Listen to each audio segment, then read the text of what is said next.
반갑습니다. 콩고 민주공화국 이도항 선교사입니다.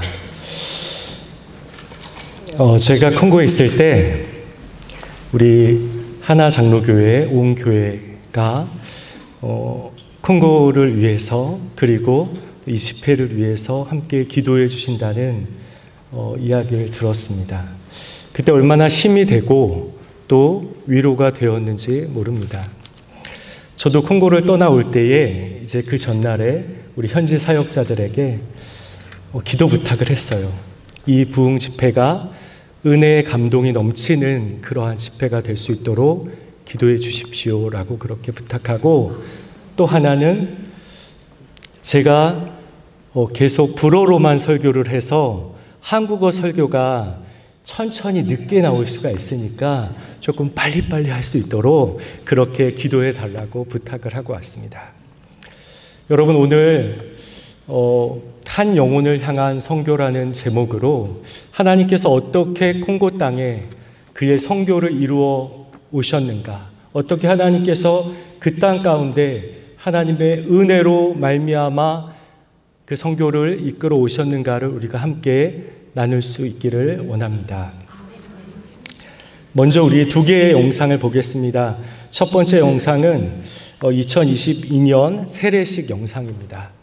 콩고 성도들은 개혁교회도 그렇고 저희 장로교회도 그렇고 이렇게 침례로 세례를 받는 것을 좋아합니다. 그래서 저희들도 그들의 문화를 이렇게 존중하여서 이제 침례로 세례를 주었고, 그리고 두 번째 영상에서는 지난 성탄절 12월 25일 성탄절 예배 때 함께 성찬을 나누면서 우리가 주 안에서 언어가 다르고 피부가 다르고 문화가 다르지만 한 성령 안에서 우리가 하나 되었음을 깊이 느낄 수 있었던 그러한 성찬이었습니다. 우리 한번 동영상을 보도록 하겠습니다.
우리 콩고 성도들의 예배가 얼마나 역동적인지 열정적인지 볼 수 있습니다. 그래서 예배 중간에는 이렇게 한 20분 정도 일어나서 춤을 추는 시간이 있어요.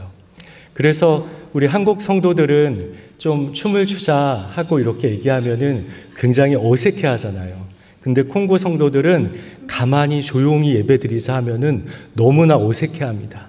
그래서 음악만 나오기만 하면 몸이 자동적으로 그 리듬에 맞춰서 이렇게 움직이는 거예요. 그것이 너무나 자연스럽습니다.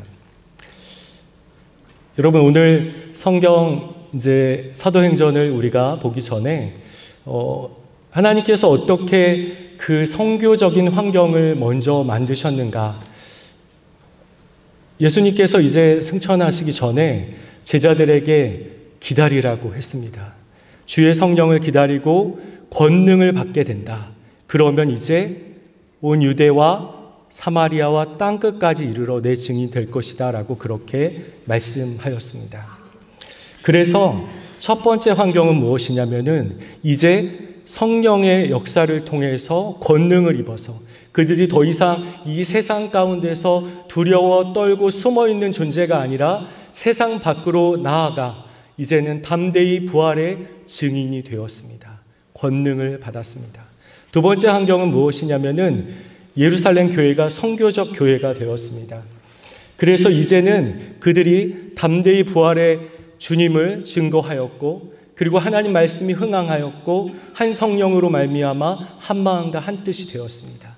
그리고 그들이 가지고 있는 그러한 물질을 자기의 것으로 여기지 않았습니다. 불어 성경을 보면은 약간 직접적으로 자기가 가지고 있는 것을 자기의 것으로 느낄 수 없었다라고 그렇게 표현합니다. 다시 말해서 이 모든 것이 하나님께서 나에게 은혜로 주신 산물이라는 것을 알게 되고, 그것을 통해서 하나님의 나라를 위하여 흘려보내는 그러한 역사가 그 교회 안에서 있었던 것입니다. 세 번째는 약간 역설적인 환경인데 박해가 있었습니다. 이 스데반의 순교로 인해서 예루살렘 교회에 박해가 일어나자 이제는 사도들을 제외한 다른 모든 성도들이 온 유대와 사마리아 땅끝까지 흩어지게 되었습니다. 그러한 상황 가운데서 오늘 본문에 복음 전도자 빌립은 사마리아를 중심으로 하여서 이제 그 주님의 사역들을 감당해 가기 시작했습니다. 그런데 어느 날 주의 사자가 나타나 빌립에게 명합니다. 일어나 가라. 그럼 우리 8장 26절을 같이 읽어보겠습니다. 시작. 주의 사자가 빌립에게 말하여 이르되 일어나서 남쪽으로 향하여 예루살렘에서 가사로 내려가는 길까지 가라 하니 그 길은 광야라. 여러분, 사람이 없는, 인적이 드문 그 광야로 주의 사자가 이제 일어나 가라 라고 이 복음 전도자 빌립에게 그렇게 말합니다. 그는 순종하였고 그곳을 향하여 갔습니다. 그는 왜 그 광야, 아무도 없는 그곳을 향해 가야 했습니까? 누구를 만나기 위해 그곳에 가야 했습니까? 한편 하나님께서 동시에 한 영혼을 주목하고 그를 긍휼히 여기는 그 한 사람이 있었는데, 그는 에티오피아 내시, 그 에티오피아 여왕, 그 이름 호칭하는 간다게라고 하는 그 사람의 모든 국고를 맡은 그 에티오피아 내시가 예루살렘에서 이제 하나님을 예배하고 돌아가는 그 여정 가운데 있었습니다. 첫 번째, 하나님께서는 긍휼히 여기시는 한 영혼, 그 영혼을 향하게 하심으로써 그의 선교를 이루십니다. 우리가 생각할 때에 콩고라는 큰 나라에 가서 그리고 여러 가지 큰 일을 한다고 생각할 수 있지만, 사실상 우리는 하나님께서 우리에게 맡겨주신 그 한 영혼, 하나님의 잃어버린 그 한 영혼, 하나님께서 긍휼히 여기시는 그 한 영혼을 향하여 가는 것입니다. 그리고 그 방향성을 가지고 끝까지 그곳에서 순종하며 사역하는 것이 선교입니다.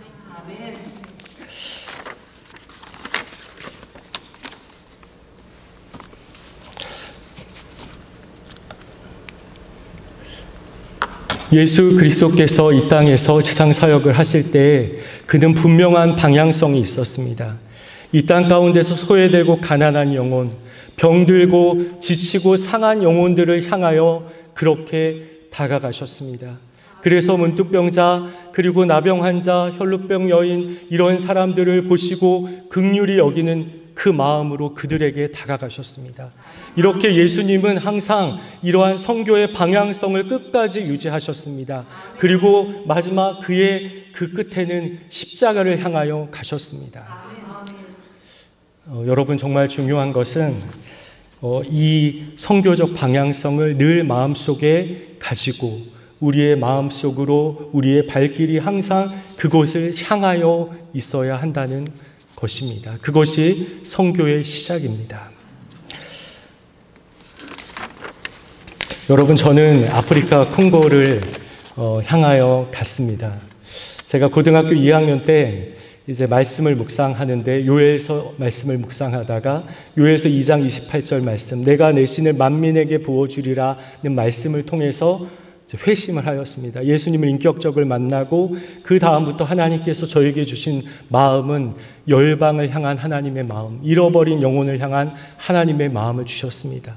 그래서 이제 새벽 기도할 때에 정말로 그 민족과 열방을 위하여 기도할 때 하나님께서 눈물을 주셨고 계속적인 그런 경험을 통해서 하나님께서 나를 선교사로 부르시는다는 그러한 확신을 갖게 되었습니다. 그리고 그때 고등학교 2학년 때 선교사로 헌신했습니다. 그리고 이제 신학교에 가고 이제 그 학업을 이제 신대원까지 마친 후에 목사 안수를 받고 그 다음 달에 콩고로 들어갔습니다. 그때 제 나이가 이제 만으로 31살이었습니다. 근데 그때 들어갈 때, 콩고 들어갈 때 제 마음에는 한 가지 열망이 있었습니다. 그것은 나의 젊음을 주께 드리리라는 그러한 열망이 있었습니다. 나의 젊음을 주께 드리리. 그리고 이제 2006년 6월 30일 이제 콩고 들어가는 비행기 안에서 제가 적은 일기가 있습니다. 나는 이제 콩고로 간다. 그토록 기도하고 기도했던 콩고. 네. 나는 이제 콩고라는 말만 들어도 눈물이 난다. 나는 전진하리라. 주와 함께 전진하리라. 이 세상 그 어떤 것도 나를 막지 못하리. 나는 전진하리라. 주와 함께 전진하리라. 그렇게 콩고 땅에 도착했습니다. 나의 젊음을 주께 드리리라는 그러한 마음의 그 강한 고백으로 그 땅에 도착했지만, 그리고 그곳에서 무엇인가 잃어버린 영혼들이 돌아오고 교회의 부흥과 선교의 어떠한 그러한 열매들을 기대하고 갔지만 저에게 찾아온 것은 고통의 선물 세트였습니다. 그곳에 갔을 때 이제 선임 선교사님이 한국으로 떠났고 그의 현지인 제자들이 남아 있었습니다. 그런데 이 제자들이 저와 또 함께 온 그 선교사님의 리더십을 인정하지 않고 결국은 그 선교 법인 그 정관을 바꿔서 선교 아무 일도 할 수 없게 그렇게 되었어요.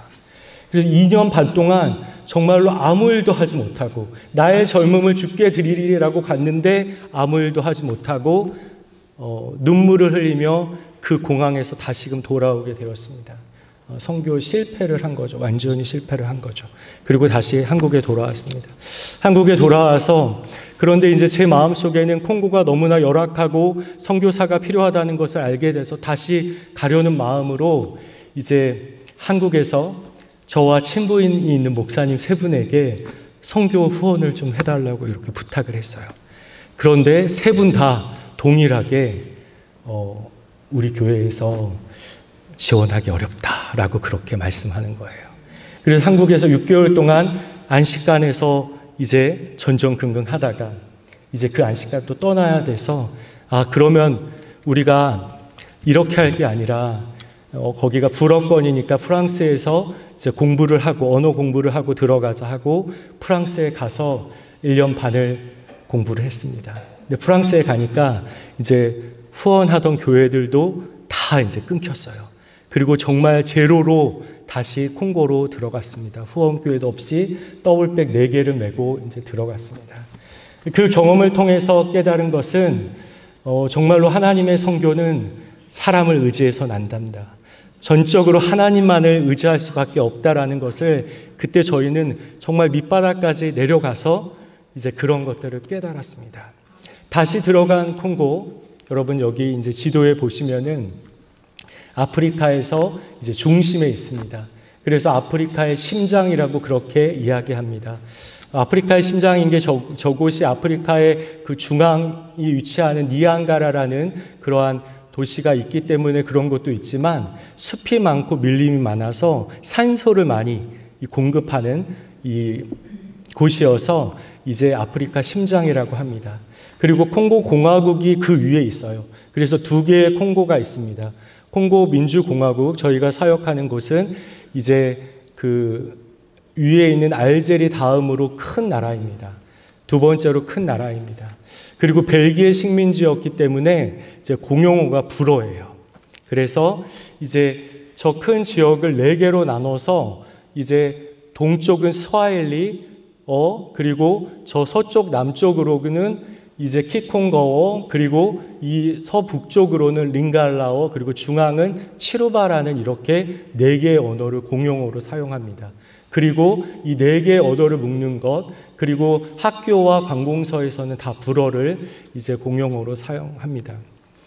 또 콩고는 사실은 아프리카에서 이렇게 환영받지 못했던 그러한 나라였어요. 유럽의 열강이 이제 식민지 쟁탈전을 할 때에 콩고는 관심에도 없었습니다. 왜냐하면은 접근하기가 내륙에 있기 때문에 접근하기가 너무 어려웠어요. 그런데 나중에 그곳에서 이제 구리와 콜탄과 코발트 매장량이 세계적으로 정말 많다라는 것을 알게 되고, 그런데 문제는 그 자원이 오히려 이 콩고를 불안하게 하고 그리고 많은 내전이 일어나게 하였습니다. 왜냐하면은 동부 지역에 저러한 콜탄과 코발트가 많은데 그 지역을 반군들이 이렇게 점령을 하고 오히려 그러한 광물을 가지고 무기를 사고 해서 계속적으로 지금 콩고에는 내전이 있습니다. 콩고의 음식은 보시면 이게 콩고의 음식입니다. 저 오른쪽이 카사바 뿌리 식물인데 고구마 같은 거를 갖다가 건조시켜 가지고 가루로 만들어 가지고 이제 뜨거운 물에 계속적으로 이렇게 저으면은 저렇게 떡처럼 됩니다. 저걸로 푸푸라고 하는데 그 옆에는 이제 마데수라고 콩 요리입니다. 저 콩과 이제 팜유랑 그리고 저렇게 이제 말린 생선들을 넣어가지고 이제 토마토 소스 베이스로 해가지고 만들어서 이제 손으로 이 옆에 있는 카사바 그 푸푸를 갖다가 뜯어가지고 이제 저 그 콩요리 같은데 찍어서 먹는 것이 이제 주식입니다. 그리고 저 옆에는 카사바 잎을 쪄서 이제 잘게 썰어가지고 이제 식용유 같이 그렇게 이제 같이 이제 이렇게 만드는 요리인데. 한국으로 말하면 김치 같은 거예요. 그래서 매일마다 먹는 그런 요리입니다. 저희 딸이 지금 이렇게 막내가 왔는데 이제 한국에서 태어난 지 3개월 만에 이제 콩고를 갔습니다. 그래서 저 콩고 음식을 제일 잘 먹어요. 하나도 가리지 않고 콩고 음식을 이렇게 너무나 잘 먹습니다. 그래서 이제 콩고 사람들은 좋아해요. 왜냐하면 콩고 음식 잘 먹으면 좋아하거든요. 근데 처음에는 사실 조금 이제 냄새도 나고 해서 먹기 조금 힘든데 먹다 보면 중독성이 있어서 계속 찾게 됩니다. 그래서 저희 같은 경우는 전기가 나가는 날 음식하기 힘들 때는 저 콩고 음식을 사가지고 이제 많이 이렇게 먹습니다.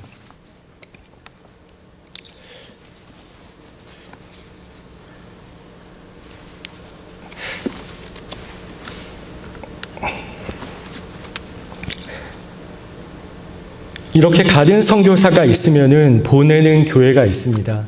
그런데 이 보내는 교회와 가든 선교사가 정말 중요한 공통적인 그러한 선교적인 그런 원천이 있다면 그것은 긍휼입니다. 긍휼이 여기는 마음으로 또 그 영혼들, 그 나라를 위하여 중보하는 것이 너무나 중요합니다. 저희는 18년 동안 콩고에서 사역하면서 정말 선교에 있어서 무엇이 가장 중요한가 그렇게 생각하면은 중보 기도가 중요합니다. 중보 기도를 통해서 하나님께서 그 땅 가운데 그 영혼들을 다시금 구원하고 살리는 그러한 일을 이 중보 기도를 통해서 이루기를 원하십니다. 그래서 저희가 생각할 때 선교의 위기는 무엇이냐면은 아까 전에 말씀드린 이 한 영혼을 향한 하나님께서 맡겨주신 영혼을 향한 그 방향성을 가지고 선교사가 있어야 되는데 자칫 잘못하면 한국을 바라보고 미국을 바라보고 뒤를 돌아보고 할 때에 선교의 위기가 생깁니다. 그런데 그것을 막을 수 있는 것은 중보기도입니다. 선교사들을 위하여 중보기도할 때 선교사들은 그 한 영혼에게 집중하게 되고 그리고 그들을 향하여 계속적으로 다가가고 나아갈 수가 있습니다. 그리고 또 하나 문제는 이제 선교의 위기가 올 때가 자기 자신에게 너무 몰입하는 거예요. 선교사가. 그래서 나는 이렇게 고생하는데, 나는 이렇게 힘든데, 나는 혼자인데, 나는 다르다. 이렇게 생각할 때 이 피해의식이 그 안에 생기는 거죠. 그럴 때의 문제는 그 하나님께서 맡겨주신 영혼에게 집중하기보다는 자기 자신에게 집중하여서 오히려 탈진하고 우울증이 오고 그런 것을 볼 수 있습니다. 근데 이런 것을 막고 오히려 집중할 수 있게 하는 것은 중보기도입니다. 제가 이곳에 온 이유 중에 하나는 콩고의 선교를 위하여, 콩고의 그 영혼들을 위하여, 그 땅을 위하여 정말로 이 미국에서도 많은 중보 기도자들이 일어나서 콩고를 위해서 기도해 주기를 원하는 마음으로 이 자리에 왔습니다. 여러분에게 부탁합니다. 지금까지도 이 집회를 준비하시면서 많이 기도해 주셨을 것이라고 생각합니다. 콩고는 지금도 선교사도 많이 부족하고 그리고 해야 할 일도 너무나 많이 있는 그러한 땅입니다. 여러분의 기도가 필요합니다. 여러분의 기도가 그곳에서는 우레와 같이 그리고 직접적으로 우리가 피부로 느낄 수 있을 정도로 그렇게 응답되어집니다. 그래서 여러분에게 기도를 부탁드립니다.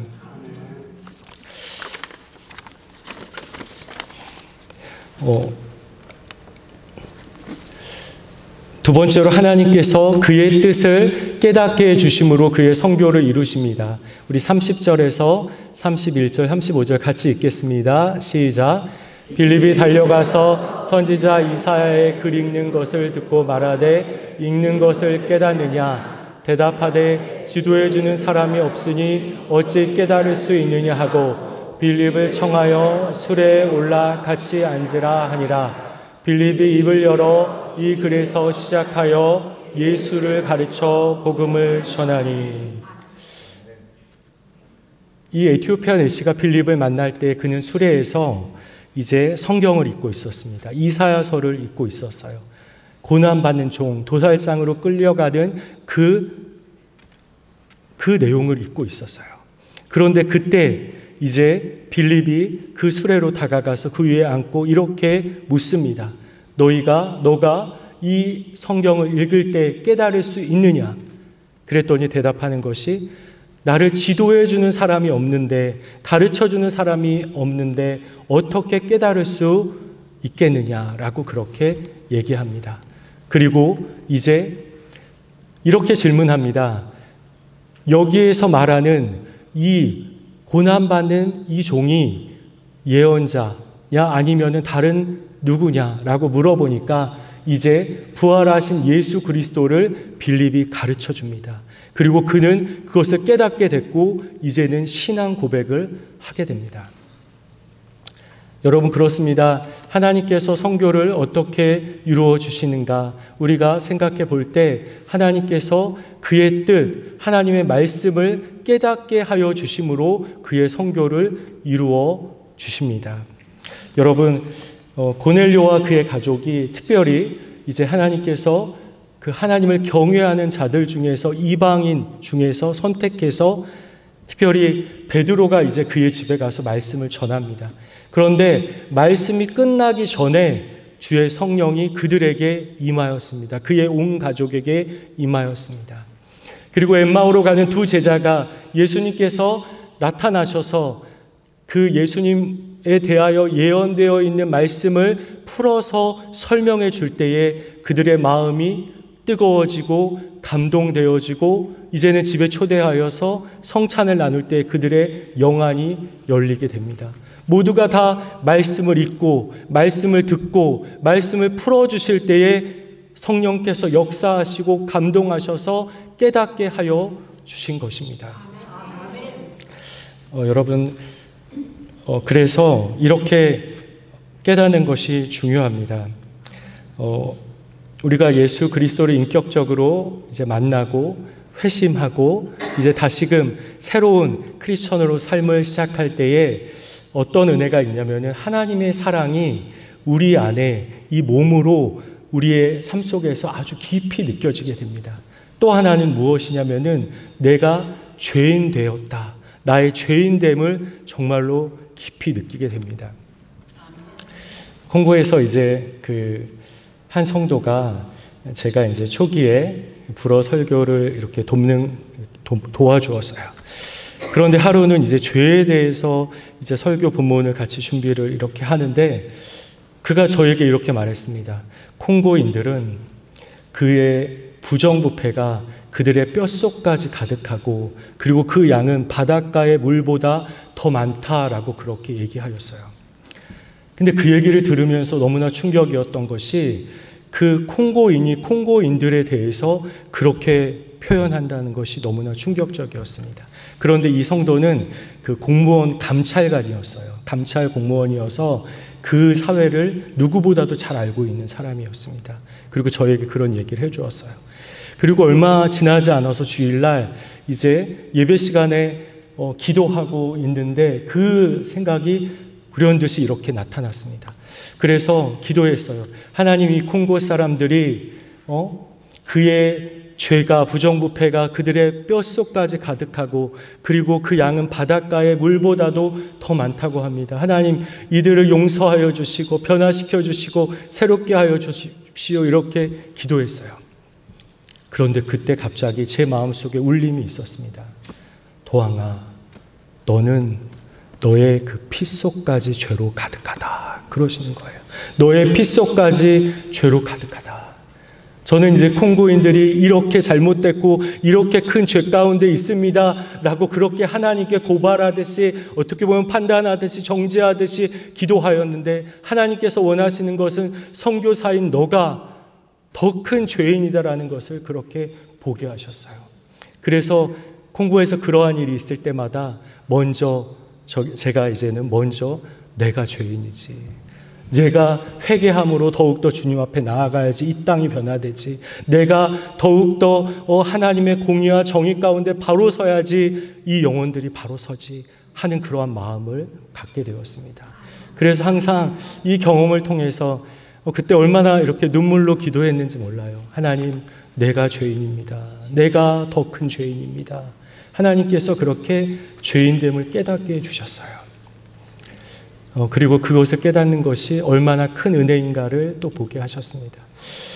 여러분, 저희가 이제 교회를 개척하고 지낼 때에 우리 교회에서 이제 현지 사역자들을 많이 신학교에 보내고, 그리고 그들을, 현지 사역자들을 통해서 또 다른 하나님께서 원하시는 선교를 이루기 위해서 현지 사역자들을 이렇게 많이 세웠습니다. 그리고 신학교에 보냈어요.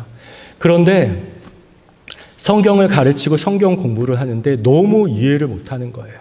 너무 이해를 못해가지고 이거 어떻게 하면 좋을까? 왜 이럴까? 하고 보니까 그 1990년대부터 콩고 교회가 이제 독립교회라고 해가지고 이제 신학을 공부하지 않은 스스로 목사가 된 사람이 교회를 이제 많이 시작하게 된 거예요. 그래서 대부분의 교회가 개혁교회, 장로교회보다도 오히려 그런 교회가 더 많아진 거예요. 그러다 보니까 우리 현지 사역자들도 그런 교회에 다니면서 이제 그런 교회 특징은 예언과 축기 이런 거에 이제 중심인 교회였습니다. 그러니까 거기에 익숙해지고 눈에 이제 시선을 끄는 것이 너무나 강하다 보니까 그들이 하나님의 말씀에 대하여 가까이 다가가지 못했고 이해하지 못하는 그러한 상황 가운데 있었어요. 그래서 이제 저희가 화요일마다 성경 공부를 하면서 10년 동안 계속 이렇게 성경을 책별로, 주제별로 이렇게 가르쳤습니다. 그리고 이제 신학교에서 좋은 신학교가 있는데, 건강한 신학교가 있는데 그곳에서 이제 신학을 공부했어요. 그리고 이제 교회를 개척해서 그 교회에서 강단에 서서 이제 우리 현지 사역자들이 이제 설교하는 날이 되었습니다. 그런데 제가 앞에서 이제 그 설교를 듣고 있는데 마음속에 저렇게 이제 성장해서 설교를 하는 것이 기쁘기도 했지만 마음속에는 두근두근 하는 거예요. 혹시 성경을 잘못 해석하면 어떡하나? 혹시 자기가 하고 싶은 말만 하면 어떡하나? 그러한 마음이 있었어요. 그런데 이제 시간이 지나고 5년, 7년, 10년을 같이 우리가 함께 성경 공부를 하고 나누다 보니까 이제는 성경에 대해서 깊이 이해하고 오히려 저보다도 현지 상황에 맞게 잘 적용하고 그렇게 실천할 수 있는 것을 볼 수 있었습니다. 그래서 이제는 앞에서 설교를 할 때 두근두근 하기보다는 어떤 은혜가 우리에게 임할까? 그리고 정말 그들이 말씀을 전할 때 큰 은혜를 체험했어요. 그런데 이제 저는 같이 성경 공부를 하니까 그래서 내가 은혜를 받나라는 그런 생각을 했습니다. 그런데 옆에 성도들을 보니까 성도들도 동일하게 아멘 아멘 하면서 이렇게 응답해 주는 거였어요. 그런데 저희 네 번째 개척한 선앙교회에서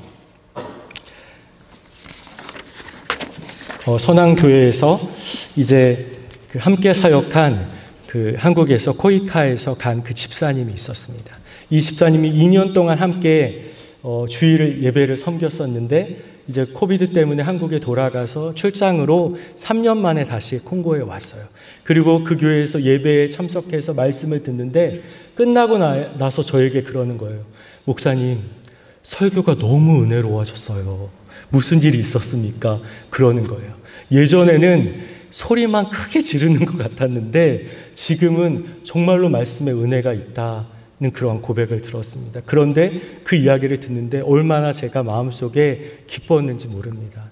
이제는 우리 현지 사역자들이 말씀을 이해하고 깨닫고 이제 나눌 때에 우리 성도들이 그것에 대해서 이제 말씀에 반응하고 그리고 그 은혜에 감동하고 하는 것들을 볼 수 있었습니다. 그래서 하나님께서 이렇게 말씀을 깨닫게 하여 주심으로써 그의 선교를 또 이루어 가시는 것을 볼 수 있었습니다.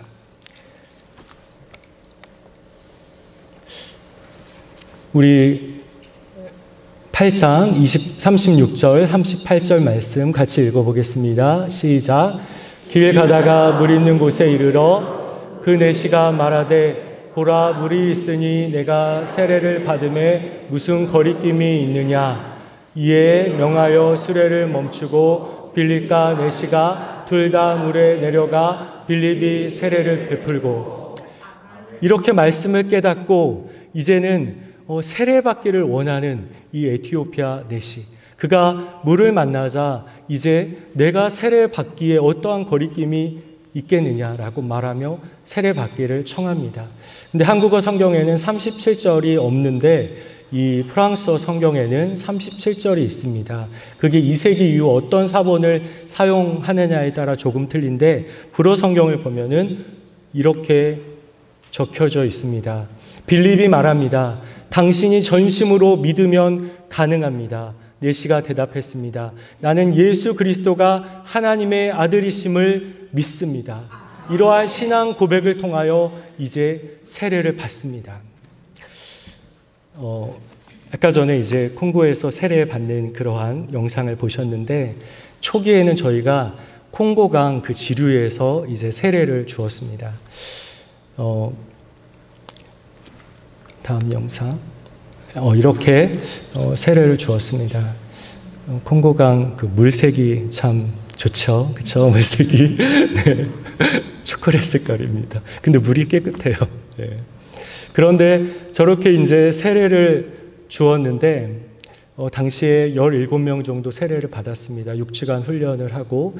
그런데 이제 세례를 마치고 한 1시간 반 정도 지났는데 모두가 이제 다 옷을 갈아입고 버스에 탔습니다. 탔는데 한 그 남자 성도가 빠빠가 이제 늦게 온 거예요. 그런데 그 한 달 전부터 저희가 늦게 오는 것, 교회에 이제 늦게 오지 말라는 그런 캠페인을 하고 있었습니다. 그래서 제가 그때 한 달 동안 캠페인을 하면서 적은 글이 있습니다. 한번 읽어드릴게요. 오늘 교회 문을 닫았다. 콩고 현지 성도들 늦어도 너무 늦는다. 한 달 동안 예배 시간 지각하지 말자는 캠페인을 하고 우리는 서로 늦지 않기를 약속했다. 늦지 않기로. 하나님을 경외한다면, 하나님을 존중한다면 늦을 수 없습니다. 준비된 예배를 드립시다. 다음 주부터 늦으면 들어올 수 없습니다. 자유롭게 다른 교회로 가세요. 현지 성도들이 웅얼거린다. 다른 교회로. 그리고 7월 첫 주 9시 문을 닫았다. 마음속에서는 몇 번이고 문을 열어주고 싶었다. 그리고 예배가 마칠 때까지 문을 열지 않았다. 밖에서 기다리는 성도들을 볼 때 마음이 아팠지만 나는 애써 시선을 외면했다. 아파도 참아야 한다. 138명이 늦지 않았다. 기적이다.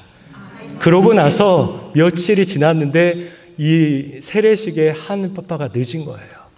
늦게 왔는데 이제 어떻게 해야 되나 정말 고민을 하다가 이 캠페인을 하고 있어서 다른 성도들이 보고 있어서 이제 돌아가자고 했어요. 우선은 돌아가자. 그래 돌아갔어요. 근데 그 저녁에 정말 이 잠이 안 오고 이 성도 빠빠 무행세 얼굴이 계속 떠오르는 거예요. 6주간 훈련도 다 받고 그래도 늦었지만은 저곳까지 저렇게 왔는데 세례를 주어야 되는데. 그리고 이제 그 다음날 전화를 해서 수요일날 만나기로 했습니다. 그래서 저와 그리고 한 집사님, 그리고 빠빠 무행세가 함께 이제 정말 한 영혼을 위한 세례를 베풀기 위해서 저 장소로 다시 갔습니다. 그리고 이제 세례를 주었습니다. 세례를 주었는데 정말로 너무 영광스러웠던 것이 저 한 영혼을 위한 그 세례가 너무나 정말로 감동적이었고 오히려 더 큰 은혜가 있었습니다. 그리고 이제 세례를 마치고 돌아가는 그 차 안에 앉았는데 빠빠 무행세가 자꾸 뒤를 돌아보는 거예요. 그래서 놓고 온 거 있으면 시간 있으니까 가져오세요 그랬어요. 그런데 없다고 하는 거예요. 근데 자꾸 뒤를 돌아보는 거예요. 그랬더니 제가 놓고 온 거 있으면 가져오시라고 괜찮다고 하는데 옆에서 저 집사님이 이렇게 얘기했습니다. 목사님, 이 빠빠 무행세가 놓고 온 것이 있습니다. 그것은 그의 옛사람입니다. 그가 옛사람을 놓고 와서 그리워서 이렇게 또 쳐다보고 있었던 것 같아요. 그러는 거예요. 맞습니다. 그가 놓고 온 것은 다른 것이 아닌 옛사람입니다. 이제는 새 사람을 입었으니 새롭게 그의 삶이 다시금 출발하여야 합니다. 그렇게 얘기를 하고 돌아온 적이 있었습니다. 그러나 이렇게 깨닫는 것은 한 번의 그러한 체험을 통해서, 그리고 그가 예수 그리스도가 하나님의 아들이고 구주라는 사실을 깨닫고 나서 이제 신앙 고백을 하면 저기와 같이 이제 세례를 받고 새롭게 그 삶을 첫 발을 내디딜 수 있습니다. 그러나 하나님께서 예수 그리스도를 통해서 우리에게 주신 지상 명령, 너희는 가서 모든 족속으로 제자를 삼아 아버지와 아들과 성령의 이름으로 세례를 주고 내가 내게 분부한 모든 것을 가르쳐 지키게 하라라고 하셨을 때 갈 수 있어요. 그리고 세례를 베풀 수 있습니다. 세례 교육을 통해서 1년 안에도 가능합니다. 그러나 주님께서 우리에게 분부하신 모든 것을 가르쳐 지키게 하는 것은 오랜 시간이 필요하고 지속적인 가르침이 그 안에 있어야 합니다. 저희 지금 콩고에서 저희가 가장 중요시 여기고 가장 중점을 두는 그러한 사역은 다음 세대로 하나님을 경외하는 자녀들에게 신앙을 전수하자라는 그러한 내용입니다. 왜냐하면 콩고에는 아직도 그 아이들을 낳을 때에 5명 이상 낳아요. 그래서 아이들이 많습니다. 한국교회는 지금 주일학교가 많이 없어지고 그리고 다음 세대가 큰 위기라고 하는데 콩고는 아이들이 많아요. 그래서 어떻게 이 콩고가 변화되고 어떻게 이 나라의 미래가 다시금 밝을 수 있을까 생각했을 때는 우리 자녀들이 어렸을 때부터 성경을 가르치고 신앙을 교육하여서 하나님을 경외하는 자녀로 성장하게 하는 것이 우리의 사명이고 부모의 사명이라는 것을 우리가 깨닫고 이제 현지 교회에서 이제 신앙 교육을 계속 하는 것을 저희의 가장 큰 그러한 사역으로 사명으로 그렇게 두고 있습니다. 우리 신명기 31장 13절 말씀 같이 한번 읽겠습니다. 시작. 또 너희가 요단을 건너가서 차지할 땅에 거주할 동안에 이 말씀을 알지 못하는 그들의 자녀에게 듣고 내 하나님 여호와 경외하기를 배우게 할지니라. 세례받기까지는 오랜 시간을 요구하진 않습니다. 그들의 신앙 고백을 할 수 있으면 가능합니다. 여러분, 그러나 가르쳐 지키게 하는 것은 평생에 걸치는 것이고 오랜 시간을 요구합니다. 정말로 한 방향으로의 오랜 순종이 있을 때에만 삶에서 의미 있는 그러한 결과를 얻게 하는 것을 우리는 경험적으로 알 수 있습니다. 콩고에 보면은 저 왼쪽 오른쪽이 망고나무고 가운데에 저희 교회 마당인데 이제 아보카도 나무가 있습니다. 그런데 망고나무는 이제 때에 따라 이렇게 열매를 많이 맺었어요. 근데 아보카도 나무는 열매를 안 맺는 거예요. 보통 한 7년 정도 되면은 이제 열매를 얻는데 7년이 지나고 8년이 지나고 9년이 지나도 이제 열매를 이렇게 맺지를 못하는 거예요. 그러니까 너무나 이제 마음이 안타까웠던 거죠. 왜 열매를 못 얻을까? 그리고 이제 10년이 지났는데도 열매가 없었습니다. 그리고 이제 11년이 되었을 때 첫 열매가 저 위에서 이렇게 열렸어요. 아보카도 첫 열매가 열렸습니다. 그것을 보았을 때 얼마나 기뻤는지 모릅니다. 정말로 우리는 열매를 맺지 못할 것 같아서 안타까워하고 계속 그 연이 지날 때마다 물어보고 했는데 드디어 첫 열매가 열렸습니다. 그리고 그 다음 연도에는 15개 정도의 아보카도가 열렸고 그 다음 연도에는 이제 수많은 그 열매가 열렸습니다. 여러분, 그렇습니다. 신앙 교육이, 다음 세대를 향한 교육이 그런 것 같습니다. 아무런 변화가 없는 것 같고, 무엇인가 열매가 없는 것 같고, 무엇인가 내가 계속 노력하고 투자하지만 아무런 결과가 없는 것 같습니다. 그러나 한 방향으로의 오랜 순종, 우리가 인내함으로 계속적으로 우리 다음 세대를 가르치고 우리의 자녀들을 가르칠 때에 분명히 우리의 삶 가운데서 인내함으로 첫 그 신앙의 열매를 보게 될 것입니다. 그리고 이제는 수많은 아보카도의 열매와 같이 그런 열매가 우리 자녀들과 다음 세대의 그 삶에서 나타날 것을 분명히 믿습니다. 여러분, 하나님께서 우리에게 맡겨주신 그 한 영혼은 가장 먼저는 누구일까요? 한번 생각해 보십시오. 바로 우리의 자녀들입니다. 우리의 자녀들이에요. 하나님께서 우리에게 선물로 주셨고 우리에게 위탁하셨어요. 그들이 독립하기 전까지. 그래서 그 한 20년 되는 기간 동안 그 아이들을 신앙으로 교육하는 것이 하나님께서 우리에게 주신 첫 번째 사명입니다. 그래서 우리는 정말로 하나님께서 우리에게 주신 선물, 하나님의 소유라는 그러한 강한 인식을 가지고 자녀들을 가르쳐야 합니다. 그리고 이제 그 자녀들을 사랑하고 그 자녀들을 교육하고 한 것을 바탕으로 이제 하나님께서 나에게 맡겨주신 또 다른 영혼을 향하여 에티오피아 네시아 같은 이렇게 잃어버린 영혼들을 향하여 나아갈 수 있는 것입니다. 그러나 먼저는 우리의 자녀고 우리의 교회의 자녀들입니다. 여러분, 저도 이제 저의 첫째 아이가 이제 재작년에 케냐에 있는 선교사 자녀학교 기숙학교로 떠났습니다.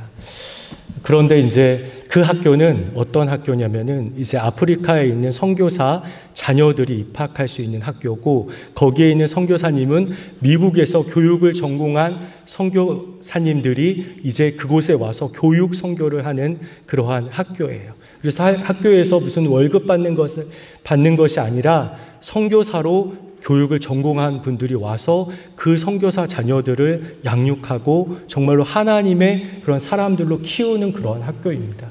그래서 저희도 마음을 놓고 이제 사역을 할 수 있게끔 도와주는 그러한 학교예요. 근데 이제 그 학교에 가기 위해서 이제 1년 후면은 떠난다는 것을 저희가 알았습니다.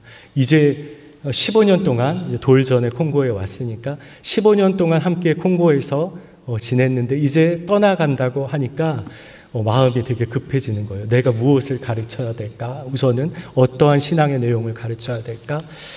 그랬습니다. 근데 저희 가정에는 아주 좋은 신앙의 유산이 있었습니다. 그것은 가정 예배입니다. 저희 부모님부터 지금까지 주일을 제외한 평일에 이제 그 저녁 식사를 하고 난 후에 찬송을 세 곡 부르고 이제 사도신경을 이제 함께 고백을 하고, 그리고 이제 성경 한 장을 돌려가면서 읽고 기도하고 이렇게 마쳤어요. 그런데 이제 저희 때부터는 이제 그 성경 한 장 읽는 것을 큐티 본문으로 해서 우리 현지 성도들도 그 큐티 본문으로 해서 아침에 큐티를 하고 저녁에 이제 가정 예배 때 그 말씀을 읽고 나서 그 은혜를 이렇게 나누었습니다. 근데 그것이 35년 동안 제가 저의 삶 속에서 35년 동안 그렇게 가정 예배를 드렸어요.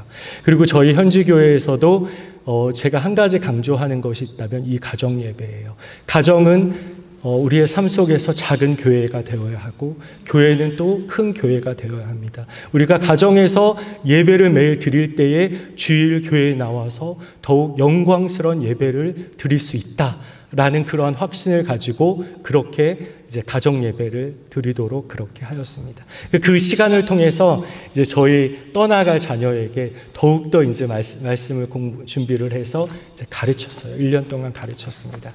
그리고 이 아이가 떠나기 한 이틀 전에 저한테 이렇게 말하는 거예요. 아빠, 내가 떠나기 전에 꼭 해야 될 일이 있습니다. 그러는 거예요. 그게 뭔데? 그랬더니 자기 친구에게 복음을 전해야겠다는 거예요. 근데 그 친구가 친한 친구였는데 무슬림이었어요. 근데 무슬림에게 복음을 전하는 것이 콩고에서도 굉장히 어렵고 또 굉장히 예민한 부분들이 그 안에 있었습니다. 그런데 저한테 이렇게 말하는 거예요. 아빠, 내가 복음을 전하지 않으면 내가 그 친구한테 너무 미안할 것 같아요. 그리고 그 친구를 위하여 자기가 갈 때에 저를 위해서 꼭 기도해 주세요. 그래서 저와 아내랑 정말로 그 무슬림 그 친구를 위해서 그렇게 기도했습니다. 그리고 이제 가서 복음을 전하고 요한복음 쪽복음을 이제 전해주면서 예수 그리스도가 메시아 되심을, 예수 그리스도가 하나님의 아들이심을 전했어요. 그런데 이 친구가 어떻게 대답을 했냐고 나중에 물어보니까 내가 지금까지 살아오면서 처음 듣는 이야기라는 거예요. 이 이야기는 처음 듣는 이야기라고. 그리고 이 요한복음을 자기가 읽고 나중에 이 책에 대해서 함께 이야기했으면 좋겠다고 그렇게 이야기를 해줬대요. 대답을 해줬대요. 복음을 전했을 때 그 자리에서 회심한 것은 아니었습니다. 그러나 복음이 그 영혼에게 심겨졌고 그리고 성령께서 역사하셔서 그 복음의 씨앗이 자라게 될 것이라고 믿습니다. 그것을 위해서 기도하고 있고 하나님께서 그 영혼, 그 한 친구의 영혼을 얼마나 사랑하시고 긍휼히 여기시는가를 우리가 느낄 수 있었습니다. 그리고 1년 후에 이제 저기에 앉아 있는 그 우리 현지 사역자인데 저를 처음 만났을 때 13년 전에는 시멘트 장수였어요. 그리고 결혼하지도 않고 총각이었습니다. 청년이었어요. 그런데 지금은 이제 신학교를 졸업하고 그리고 이제 그 윗과정까지 다 이제 마쳤어요. 마치고 이제 그 토고라는 곳에서 마지막 2개월 과정만 지금 남겨두고 있습니다. 그리고 현재 저희 그 선교의 전체 그런 그 현지 책임자로 그렇게 일하고 있습니다. 근데 저를 찾아왔어요. 찾아와서 이렇게 얘기하는 거예요. 선교사님, 제 안에 떠나지 않는 계속되는 한 가지 마음이 있습니다. 라고 얘기하는 거예요. 그래서 그것이 무엇이냐고 했더니 저희가 이제 작년에 우리 교회에서 목회자 후보생을 신학교에 5명을 보냈습니다. 그런데 자꾸 자기 마음속에 떠나지 않는 그 마음이 자기가 다른 한 명을 신학교에 보내야 한다는 그 마음이 떠나지 하나님께서 계속 그 마음을 주셨다는 거예요. 그 얘기를 들었을 때 너무나 감사했습니다. 시멘트 장수였던 한 사람이 변화되어서 하나님의 사람이 되고 그리고 이제 현지 전체를 이제 책임지는 사역자가 되었고 이제 나아가서 이제 한 목회자 후보생을 자기가 자기 힘으로 신학교에 보내고 싶어하는 그 마음을 그 고백을 들었을 때 너무나 감사했습니다. 저에게 이렇게 얘기했어요. 선교사님이 나를 신학교에 보내주신 것처럼 저도 다른 한 명을 신학교에 보내고 싶습니다. 이러한 얘기를 통해서 깨달을 수 있었던 것은 무엇이냐면 정말로 한 방향으로의 오랜 순종을 통해서 이러한 신앙 고백을 통해서 나타나는 결과는 그들로 하여금 이제 한 영혼에게로 다가가고 한 영혼을 세우는 데에 그 마음을 하나님께서 그 마음들을 허락해 주시고 그렇게 또 다른 선교를 이루어 간다는 사실입니다. 여러분 그렇습니다. 우리 지금 저 장면은 이제 가정 예배 드리는 그러한 모습이에요. 저를 처음 만났을 때는 그 청년이었는데 지금은 아들을 5명 둔 아버지가 가장이 되었어요. 그리고 저희와 똑같은 그 본문으로 저렇게 이렇게 가정 예배 때 말씀을 나누고 자녀들을 가르치는 그러한 모습입니다. 다음 제가 다음은 네 번째 교회, 우리 선안교회 장마리 그 사역자 가정에서 예배 드리는 그러한 모습입니다. 저 어린 때부터 아이들이 이제 성경을 읽고 배우고 이해하고 그렇게 성장했을 때 정말로 이 콩고의 미래가 저 아이들에게 성경을 읽고 공부하고 그리고 듣는 저 아이들에게 있다는 것을 저희는 정말로 믿고 확신할 수 있습니다. 여러분, 그렇습니다. 하나님께서 여러분에게 맡기신 그 한 영혼, 하나님께서 빌립을 통해서, 복음 전도자 빌립을 통해서 그 에티오피아 내시 한 영혼을 만나게 한 것처럼 하나님께서 먼저 우리에게 우리의 자녀들을 위탁하셨고 또 우리의 손자들도 우리 가운데 있습니다. 그들을 기도하는 가운데 하나님 말씀으로 양육하여서 다음 세대의 하나님 나라를 위하여 쓰임받는 거룩한 하나님의 일꾼들로 하나님의 나라를 위하여 헌신하는 불꽃같이 타오르는 자녀들로 양육하는 것이 우리의 첫 번째 사명입니다. 또한 하나님께서 우리에게 맡겨주신 그러한 한 영혼, 잃어버린 영혼을 향하여 나아가는 것, 그 방향성을 갖고 살아가는 것이 신앙의 첫 걸음입니다. 여러분, 가르쳐 지키게 하는 것은, 이 교육은, 신앙의 교육은 오랜 그 순종이 필요합니다. 이 오랜 순종을 통해서 하나님께서 우리의 삶 속에서 그 아보카도의 첫 열매가 열리듯이 그러한 신앙의 첫 열매, 성령의 열매들이 이제 우리의 가정 가운데, 자녀들의 삶 가운데, 잃어버린 한 영혼 가운데 나타나도록 그렇게 역사하실 것입니다. 그래서 우리 이 하나 장로교회 우리 성도 여러분께서 너무나 감사한 것은 저를 얼굴도 보지 못했지만 기도해 주시고 그리고 그렇게 중보해 주셔서 정말로 우리 현지에 있는 성도들이 또 우리의 사역들이 오히려 더 큰 힘을 얻고 위로를 얻는 것을 저는 느꼈습니다. 그리고 어떠한 영적인 힘이 이끌어가는 것을 느꼈습니다. 여러분, 하나님께서 우리에게 남겨주신 그 과업들, 선교, 우리가 이제는 그 한 영혼을 향하여 다가감으로 그 선교의 첫 발을 또 내딛고 그 남겨진 가업에 오랜 시간 동안 순종하는 저와 여러분 되기를 원합니다.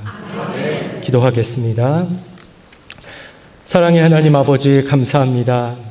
하나님께서 하나 장로교회를 사랑하여 주셔서 하나님 정말로 이 열방을 특별히 아프리카까지 섬길 수 있도록 은혜 주셔서 감사합니다.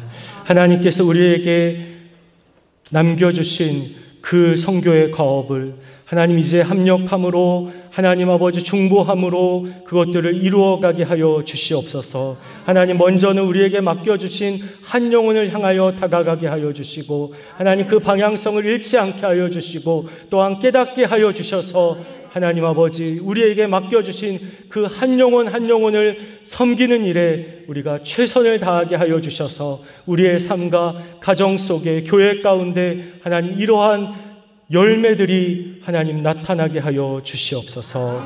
감사하며 예수님의 이름으로 기도드립니다. 아멘.